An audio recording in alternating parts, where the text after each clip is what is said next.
स्वागत है आप सभी का एक बार फिर से शिक्षक शिक्षा यूट्यूब चैनल पे। प्रधान शिक्षक की तैयारी को कंटिन्यू करेंगे। तीसरी इकाई में हम लोग तीसरे पार्ट की ओर बढ़ेंगे और आज का हमारा टॉपिक होगा एरिक एरिक्सन के ऊपर।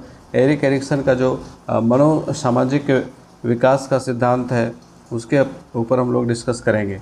तो क्लास की ओर बढ़ते हैं और पूरे क्लास को अच्छे से वॉच कीजिएगा ताकि आपका ये कॉन्सेप्ट बिल्कुल अच्छे तरीके से क्लियर हो जाए और इससे संबंधित अगर कोई प्रश्न पूछा जाए तो आप उसका आंसर देने के लिए सक्षम हो सकें। ठीक है, तो क्लास की ओर बढ़ते हैं। वैसे आप लोगों की क्वेरी बहुत ज़्यादा नोट्स को लेकर के आ रही है, तो नोट्स के ऊपर काम बहुत तेज़ी से चल रहा है और इस बार चूँकि मैं उसमें थ्योरेटिकल पार्ट को बहुत ज़्यादा इंक्लूड कर रहा हूँ और ऑब्जेक्टिव क्वेश्चंस की संख्या भी बढ़ाई जा रही है, इसीलिए उसमें बहुत ज़्यादा टाइम लग रहा है। लेकिन अभी तक हमारा जो है 5 इकाई पे काम कंप्लीट होने वाला है, 5वीं इकाई पे काम चल रहा है। तो जैसे ही हमारा काम कंप्लीट हो जाएगा तो आप लोगों को बिल्कुल इन्फॉर्म किया जाएगा और ये सारी मेहनत आप लोगों के लिए ही की जा रही है, तो थोड़ा सा धैर्य बना करके रखिएगा। बढ़ेंगे क्लास की ओर। हमारा आज का टॉपिक है व्यक्तित्व विकास के विविध आयाम। एरिक्सन के सिद्धांत का विशेष संदर्भ यहाँ पे लिया गया है। ठीक है, ये आपके सिलेबस का टॉपिक है। सबसे पहले हम लोग एरिक एरिक्सन के संक्षिप्त परिचय को समझ लेते हैं, इनका एक शॉर्ट इंट्रोडक्शन समझ लेते हैं। एरिक एरिक्सन, इनका जन्म 15 जून 1902 ईस्वी को फ्रैंकफर्ट जर्मनी में हुआ था, लेकिन ये रहे जाकर के अमेरिका में। ठीक है, मृत्यु इनकी हो गई थी 12 मई 1994 ईस्वी को मैसाचुसेट्स अमेरिका में। अमेरिका में रहने के कारण इनको अमेरिकी मनोवैज्ञानिक कहा जाता है। ठीक है, चूँकि इनका पूरा लाइफ टाइम जो है वो अमेरिका में ही बीता। जन्म भले जर्मनी में हुआ था लेकिन अमेरिका में ही ये बस गए थे और वहीं पे इन्होंने पूरा अपना लाइफ गुजारा। तो अमेरिकी मनोवैज्ञानिक एवं मनोविश्लेषक थे जिनका जन्म जर्मनी में हुआ था। एरिक एरिक्सन अपने मनोसामाजिक विकास सिद्धांत के लिए जाने जाते हैं। This is the most important point of this line.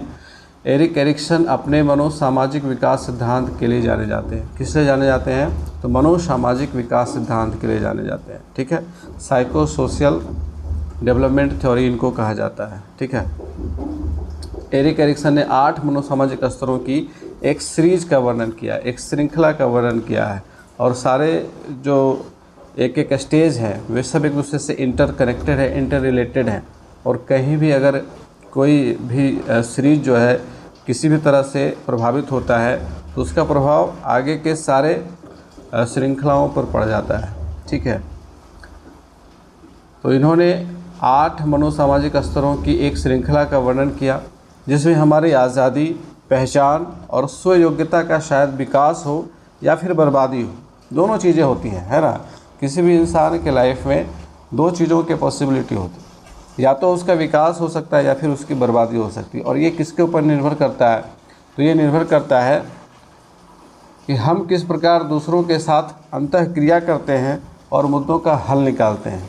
ठीक है, हमारा रिलेशनशिप दूसरों के साथ कैसा होता है, किस तरह से हम औरों के साथ इंटरेक्ट कर सकते हैं और जो हमारे लाइफ में जो मुद्दे आते हैं, बहुत तरह के इश्यूज आते हैं, तो उसका हल हम लोग कैसे निकालते हैं, इस बात पे हमारा डेवलपमेंट पूरी तरह से डिपेंड करता है।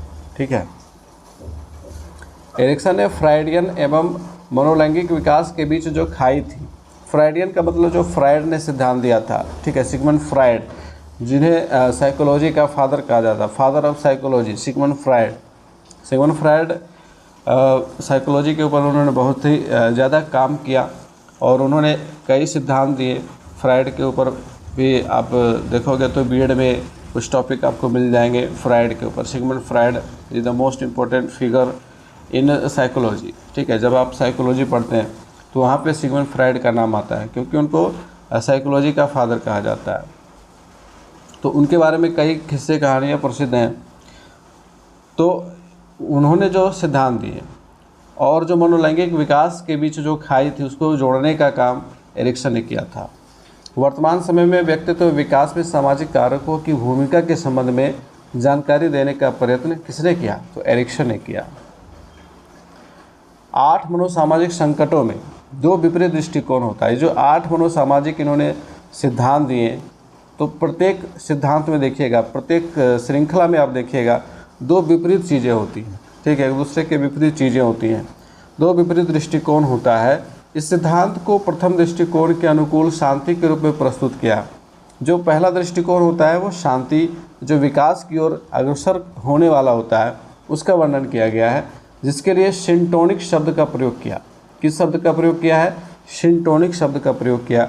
तथा दूसरा जो दृष्टिकोण है वह प्रतिकूल शक्ति के रूप में प्रस्तुत है। ठीक है, प्रतिकूल शक्ति जो एक दूसरे के अपोजिट है, एक शांति का प्रतीक है तो दूसरा जो है वो प्रतिरोध का प्रतिरूप है। ठीक है, और इसको डिस्टोनिक शब्द से संबोधित किया गया है।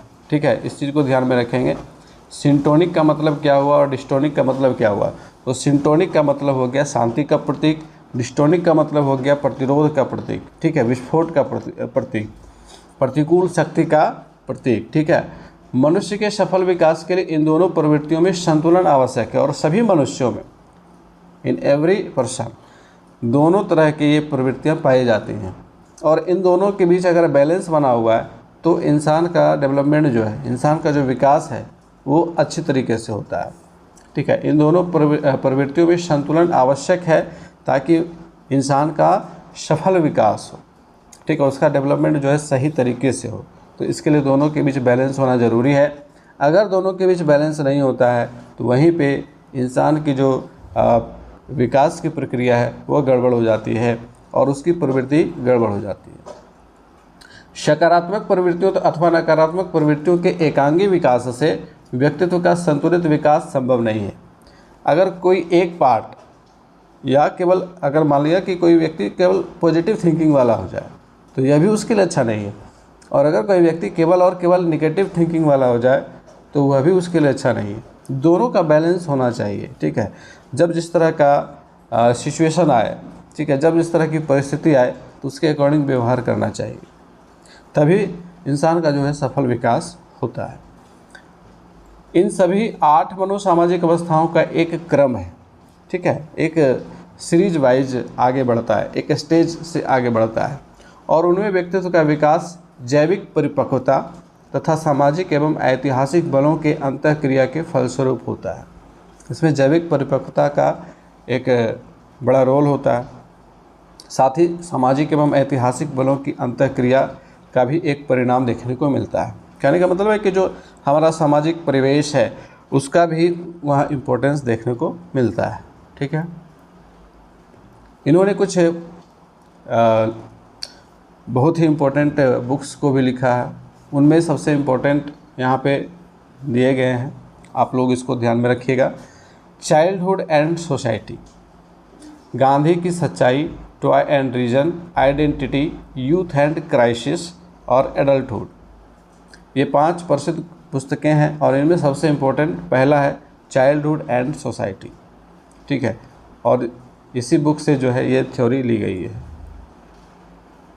अब यहाँ देख लेते हैं हम लोग एरिक्सन की मनोसामाजिक अवस्थाएं। थोड़ा सा इसको जूम कर लिया जाए ताकि अच्छे से आप लोगों को दिखे और आप इसको नोट करते चलेंगे तो ज़्यादा बेटर होगा। देखिए, एरिक्सन की जो मनोसामाजिक अवस्थाएं हैं, टोटल 8 अवस्थाएं हैं और प्रत्येक अवस्था में दोनों चीज़ें दिखेंगी आपको, सिस्टोनिक और डिस्टोनिक।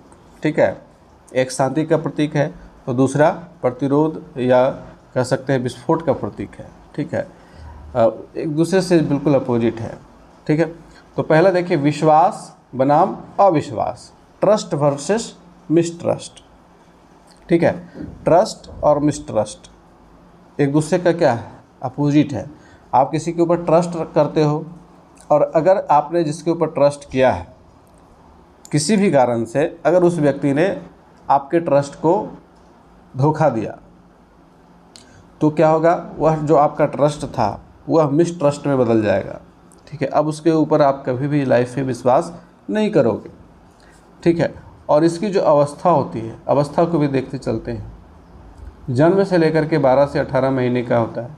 ठीक है, और अगले स्लाइड में हम लोग इसकी विशेषताओं का भी विश्लेषण करेंगे कि प्रत्येक अवस्था की जो विशेषताएं होती हैं वो क्या होती हैं। तो अभी हम लोग केवल अवस्थाओं का जिक्र करेंगे। दूसरी जो अवस्था है वह है स्वायत्तता बनाम लज्जा या संदेह, ऑटोनोमी,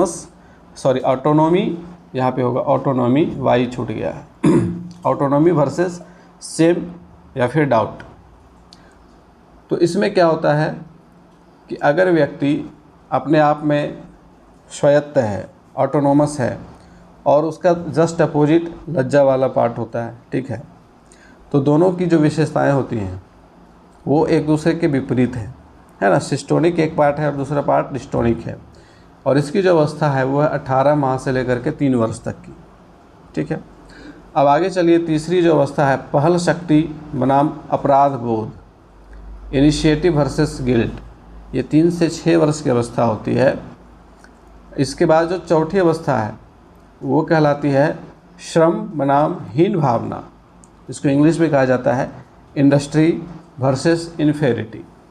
इंडस्ट्री का मतलब हो गया यहाँ पे मेहनत करने से, फैक्ट्री वाला इंडस्ट्री नहीं, ठीक है। इंडस्ट्री वर्सेस इन्फेरिटी, अगर आप या तो श्रम कीजिएगा या तो मेहनत कीजिएगा या फिर आपके अंदर हीन भावना घर कर जाएगी। एक दूसरे का जस्ट अपोजिट चीज़ें हैं। और इसकी जो अवस्था है आप लोगों को याद होगा कि 6 से 12 वर्ष की जो अवस्था होती है वो कौन सी अवस्था कहलाती है? ये बाल्यावस्था के अंतर्गत आता है। बाल्यावस्था में चीज़ें देखने को मिलती हैं, ठीक है, और उसमें भी ये उत्तर बाल्यावस्था में चली जाती हैं, है ना। 2 से 6 और 6 से 12 उत्तर बाल्यावस्था की अवस्था है ये। और ऊपर पहल शक्ति बनाम अपराध बोध, ये पूर्व बाल्यावस्था है, ठीक है। तो इस तरह से भी ध्यान में रख सकते हैं। अहम पहचान बनाम भूमिका संभ्रांति, ego identity versus role confusion, this is the 5th stage, ठीक है। किशोरावस्था में ये होता है। अहम पहचान, अपनी पहचान बनाने में किशोर जुट जाते हैं, या फिर वे अपने रोल को लेकर के कन्फ्यूज्ड हो जाते हैं अगर उनको सही परिवेश नहीं मिला, ठीक है। दोनों एक दूसरे का विपरीत चीज़ आप लोगों को हर स्टेज में देखने को मिलेगा, ठीक है। नेक्स्ट है घनिष्ठता बनाम अलगाव। घनिष्ठता बनाम अलगाव, देखिए एक दूसरे का क्या जस्ट अपोजिट है।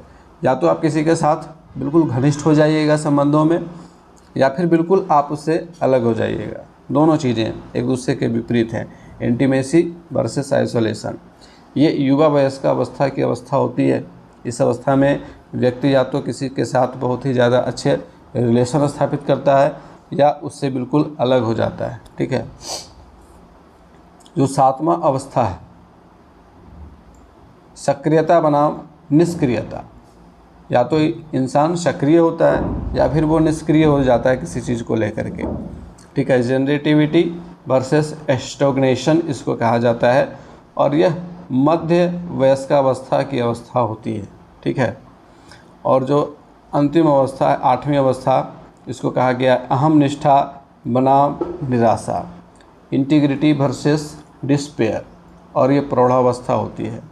तो इस तरह से इंसान के संपूर्ण जीवन के ऊपर एनालिसिस करके एरिक एरिक्सन ने मनुष्य के पूरे जीवन काल को 8 मनोसामाजिक स्तरों में डिवाइड किया, ठीक है। और 8 अवस्थाओं का उन्होंने सिस्टोनिक और डिस्टोनिक दोनों ही प्रतिरूपों को एक साथ लेकर के वो आगे बढ़े। और उन्होंने क्या कहा कि अगर इन दोनों चीज़ों का अगर कोई व्यक्ति जो है वो अपने लाइफ में सक्सेसफुली बैलेंस करता है इन दोनों ही चीज़ों को, तभी उसका डेवलपमेंट सक्सेसफुल होता है, अन्यथा उसके डेवलपमेंट में बहुत सारे इश्यूज रह जाते हैं। अब यहाँ पर विशेषताओं को देखेंगे। हमारी जो पहली विशेषता है, पहली जो अवस्था है, उसकी विशेषता क्या है, ठीक है। विशेषताओं को समझते चलेंगे। पहली अवस्था है ये, और इस अवस्था में नवजात शिशु देखभाल करने वाले से क्या करता है? प्रेम करना शुरू करता है, स्नेह करना शुरू करता है, विश्वास का संबंध बनाता है ना, विश्वास का संबंध बनाता है। अब देखोगे एकदम छोटे छोटे बच्चे, आप उनको देख करके हंसो तो वे भी हंसेंगे। अगर आप उनको देख करके गुस्सा करोगे तो क्या होगा? वे रोने लग जाएंगे। तो उनमें क्या होता है, अगर आप उनसे प्रेम कर रहे हो, अगर आप उनसे स्नेह प्रदर्शन कर रहे हो, तो वो आपकी ओर विश्वास के दृष्टिकोण से देखते हैं, उनका आपके प्रति विश्वास बढ़ जाता है। लेकिन अगर आप किसी भी तरीके से उनसे क्रोध करते हो या आपका व्यवहार उनके लिए उचित नहीं है, तो फिर वो क्या कर जाते हैं? रोने लग जाते हैं, क्योंकि उनमें आपके प्रति अविश्वास की भावना उत्पन्न हो जाती है, ठीक है। तो यदि उनकी अवहेलना या उनका शोषण किया जाता है तो अविश्वास का भाव उत्पन्न हो सकता है। ठीक है, तो दोनों परिस्थितियों में दो चीज़ें आपको देखने को मिलती हैं यहाँ पे।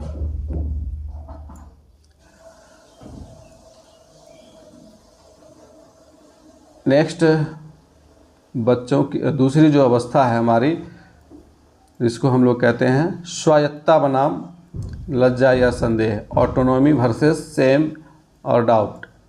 ये 18 महीने से लेकर के 3 वर्ष तक की अवस्था होती है। और इस अवस्था में देखिए बच्चे की जो ऊर्जा है वह शारीरिक कौशलों के विकास की ओर निर्देशित होती है ना।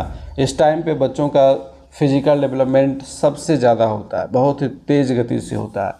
बच्चा संचालन करना सीखता है, परंतु हो सकता है लज्जा या संदेह उत्पन्न हो यदि उसे ठीक प्रकार से संभाला नहीं गया, अगर उसका केयर सही तरीके से नहीं किया गया।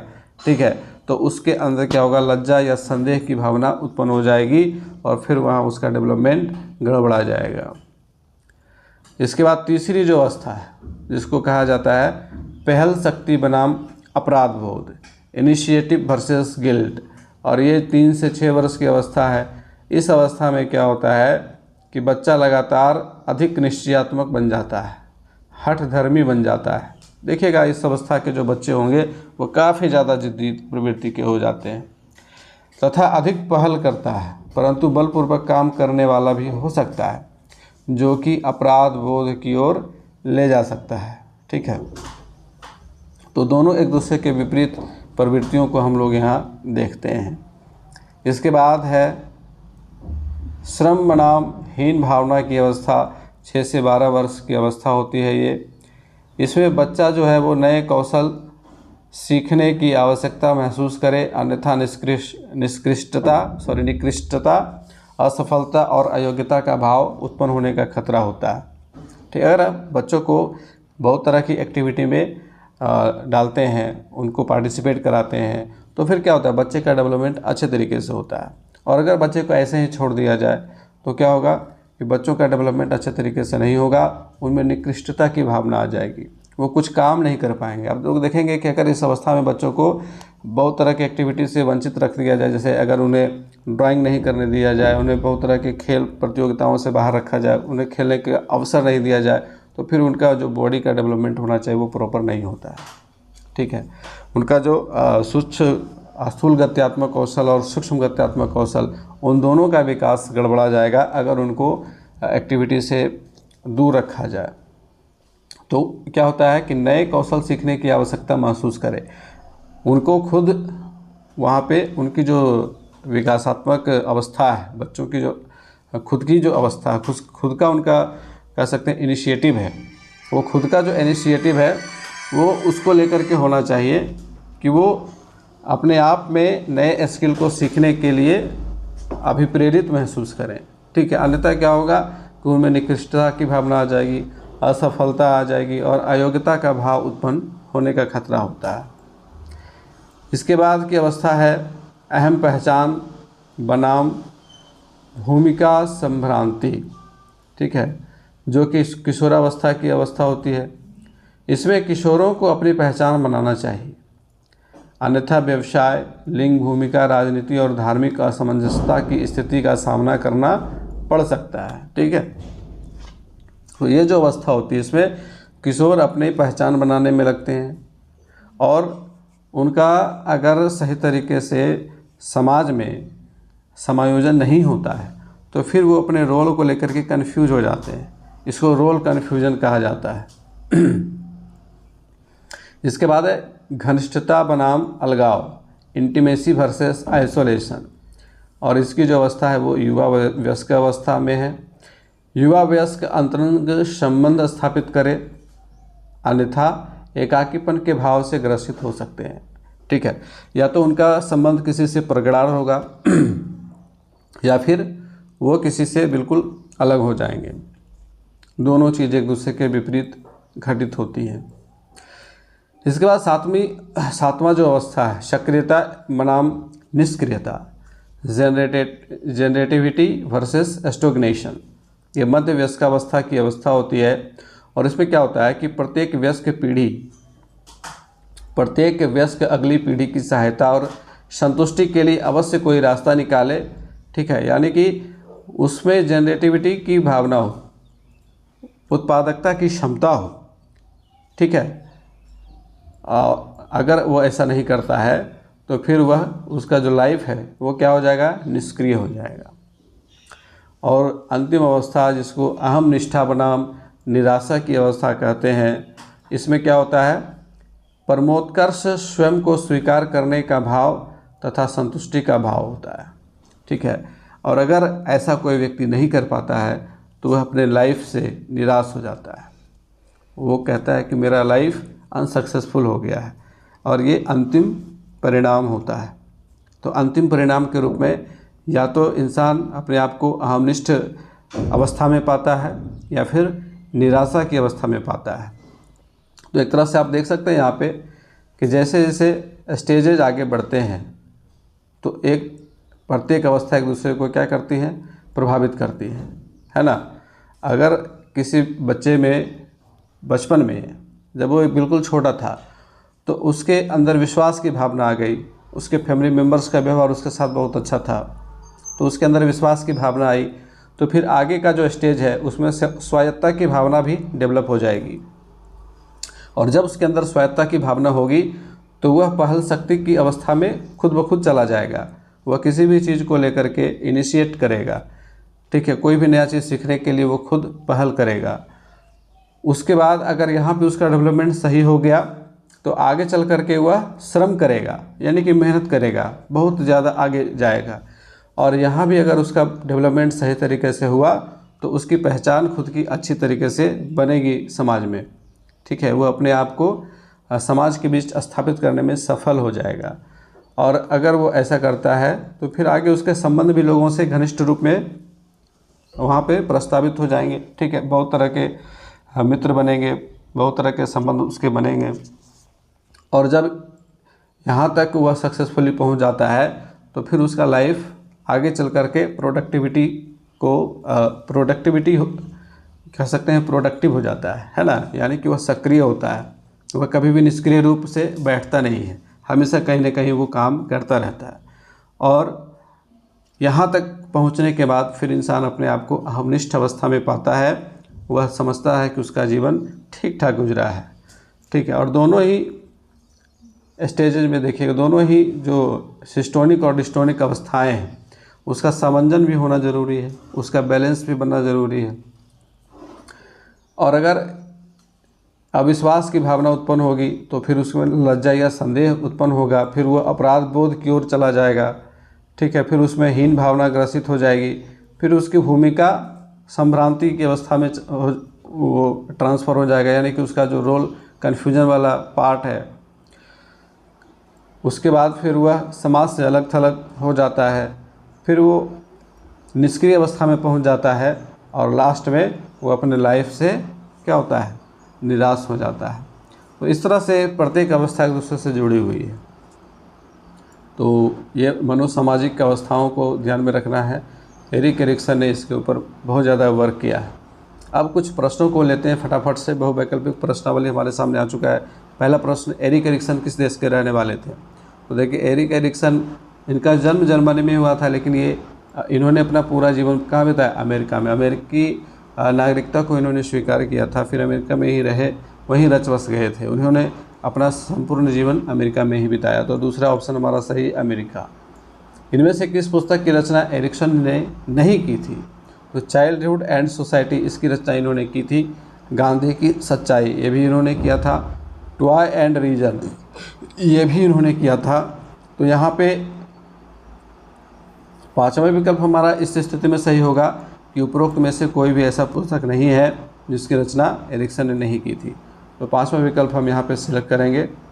ठीक है, अगला सवाल, एरिक एरिक्सन ने कौन सा सिद्धांत दिया?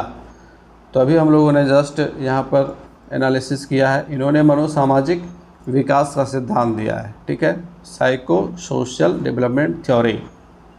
एरिक्सन ने मनोसामाजिक सिद्धांत दिया। अच्छा, जो अलग अलग यहाँ पर लिखा हुआ है, संज्ञानात्मक विकास का सिद्धांत, समीपस्थ विन्यास का सिद्धांत, तो इस तरह के सवाल भी पूछे जा सकते हैं। तो इसको आप लोग नोट करते चलेंगे कि संज्ञानात्मक विकास का जो सिद्धांत है ये जीन पियाजे ने दिया था। वहीं समीपस्थ विन्यास का सिद्धांत ये वाइगोत्स्की ने दिया था। ठीक है, इसको भी नोट कर लेंगे। तो यहाँ पे मैंने नोट पॉइंट में डाल दिया है कि संज्ञानात्मक विकास का सिद्धांत जीन पियाजे के द्वारा दिया गया, समीपस्थ विन्यास का सिद्धांत लेव वाइगोत्स्की के द्वारा दिया गया, मनोसामाजिक विकास का सिद्धांत एरिक एरिक्सन के द्वारा दिया गया, नैतिक विकास का सिद्धांत कोहलबर्ग के द्वारा दिया गया। तो ये कुछ महत्वपूर्ण सिद्धांत हैं जो आपके सिलेबस से रिलेटेड है, इसीलिए मैंने सभी सिद्धांत के प्रतिपादकों के नाम यहाँ पे डाल दिए। अगला सवाल है, एरिक एरिक्सन ने मनोसामाजिक सिद्धांत में कितनी अवस्थाओं का जिक्र किया है? आसान सा सवाल है। 8 अवस्थाओं का जिक्र किया है। अभी जस्ट हम लोगों ने इसका डिस्कशन किया है। एरिक एरिक्सन के मनोसामाजिक सिद्धांत की पहली अवस्था कौन सी है? First stage of psychosocial development theory कौन सी है? स्वायत्तता बनाम लज्जा संदेह, घनिष्ठता बनाम अलगाव, विश्वास बनाम अविश्वास। तो अभी हम लोगों ने जस्ट डिस्कशन किया है। ये जो थर्ड ऑप्शन हमारा है, विश्वास बनाम अविश्वास, trust versus mistrust, this is the first stage of Erikson's psychosocial development theory. ठीक है, तो ट्रस्ट वर्सेस मिसट्रस्ट ये पहली अवस्था है। अगर आपको हमारा काम पसंद आ रहा है, मेरी मेहनत आप लोगों के लिए अगर कुछ भी लाभ दे रही है, तो क्लास को लाइक ज़रूर कीजिएगा और अपने अधिक से अधिक साथियों तक शेयर ज़रूर कीजिएगा क्लास को। और चैनल पे नए हो तो सब्सक्राइब भी कर लीजिएगा, ताकि आने वाले सारे क्लासेस के नोटिफिकेशन आपको मिलते रहें और आपकी तैयारी बहुत अच्छे तरीके से कंप्लीट हो सके। अगला सवाल लेते हैं, एरिक्सन के किस मनोसामाजिक विकास अवस्था को स्कूल की अवस्था कहा गया? स्कूल की अवस्था कौन सी अवस्था है? स्वायत्तता बनाम लज्जा या संदेह, श्रम बनाम हीन भावना, पहल शक्ति बनाम अपराध बोध। तो आप लोग देखिएगा कि जिस अवस्था में बच्चे स्कूल में आते हैं, 6 से 12 वाली अवस्था है ना, 6 से 12 वाली अवस्था, या हाँ 6 से 12 वाली अवस्था ही आ जाएगी ना, क्योंकि 6 साल में बच्चे क्लास 1 में एडमिशन लेते हैं। तो 6 से 12 वाली अवस्था वो क्या कहलाती है? श्रम बनाम हीन भावना। दूसरा हमारा यहाँ पे सही होगा। एरिक एरिक्सन के द्वारा बताई गई कौन सी मनोसामाजिक अवस्था फ्रायड के लिंग प्रधान अवस्था के समान है? श्रम बनाम हीन भावना, घनिष्ठता बनाम अलगाव, पहल शक्ति बनाम अपराध बोध। तो इसका सही आंसर ऑप्शन नंबर 3 है, पहल शक्ति बनाम अपराध बोध, initiative versus guilt. Next question लेंगे, एरिक एरिक्सन के द्वारा बताई गई कौन सी मनोसामाजिक अवस्था किशोरावस्था की अवस्था है? किशोरावस्था की अवस्था, जिसमें एक किशोर जो है वो अपनी पहचान बनाने में जुट जाते हैं, और अगर उसमें वो सफल नहीं होते हैं तो फिर उनका क्या हो जाता है? ट्रांसफ़र किधर हो जाता है? रोल कन्फ्यूजन की ओर हो जाता है। ठीक है, भूमिका संभ्रांति। तो यहाँ पे तीसरा विकल्प हमारा सही होगा, अहम पहचान बनाम अनाम हो गया, बनाम होगा यहाँ पे भूमिका संभ्रांति, ego identity versus role confusion. ठीक है, निम्न में से कौन सा कथन एरिक्सन के सिद्धांत के संदर्भ में सही नहीं है? पहला है, प्रत्येक मनोसामाजिक अवस्था एक दूसरे से भिन्न है, वह इसका एक दूसरे के ऊपर प्रभाव नहीं पड़ता है। तो ये तो बिल्कुल सही नहीं है और यही हमारा सही आंसर हो जाएगा। अभी हम लोगों ने जस्ट डिस्कस किया है कि प्रत्येक मनोसामाजिक अवस्था एक दूसरे से जुड़ा हुआ है, एक दूसरे से इंटरकनेक्टेड है, और अगर कहीं भी गड़बड़ होती है तो पूरा चेन जो है वो अफेक्ट हो जाता है। दूसरा विकल्प भी देख लेते हैं, प्रत्येक मनोसामाजिक अवस्था में उत्पन्न संकट का निराकरण आवश्यक है, ऐसा न होने पर अगली अवस्था में अपेक्षित विकास की संभावना कम हो सकती है। तो ये भी सही है, ये सही कथन है। इसके बाद प्रत्येक मनोसामाजिक अवस्था का निर्माण उसके पूर्वावस्था में हुए विकास से संबद्ध होता है। तो भी हम लोगों ने जस्ट डिस्कस किया कि हर एक स्टेज एक दूसरे से जुड़ा हुआ है, और अगर पहले स्टेज का डेवलपमेंट सही होता है तो फिर दूसरे स्टेज का डेवलपमेंट भी सही दिशा में होता है। तो यहाँ पे पहला ऑप्शन, पहला जो विकल्प है वह सही नहीं है, और यही हमारा राइट आंसर हो जाएगा इस क्वेश्चन के लिए। अगला सवाल लेते हैं, एरिक्सन के मत में प्रत्येक मनोसामाजिक अवस्था में 3 आर होते हैं। ठीक है, और ये 3 आर क्या होते हैं आपको इसको बताना है, और इसका डिस्कशन नहीं किया गया क्लास में, यहाँ पे इसको समझ लीजिएगा, क्वेश्चन में इसको शामिल किया गया है। 3 आर क्या होते हैं? तो एक तो होता है रिचुअलाइजेशन, रिचुअल, रेनफोर्समेंट, रिचुअलिज्म। यहाँ पे 4 विकल्प हैं, इसमें 3 सही हैं, ए, बी और डी। एरिक्सन के मत में प्रत्येक मनोसामाजिक अवस्था में 3 आर होते हैं और first R stands for ritualization, second R stands for ritual and third R stands for ritualism. ठीक है, रिचुअलाइजेशन को कर्मकांडता कहते हैं हिंदी में, रिचुअल को कर्मकांड और रिचुअलिज्म को कर्मकांडवाद। तो यहाँ पे इस चीज़ को नोट कर लीजिएगा कि एरिक्सन के मत में प्रत्येक मनोसामाजिक अवस्था में 3 आर होते हैं।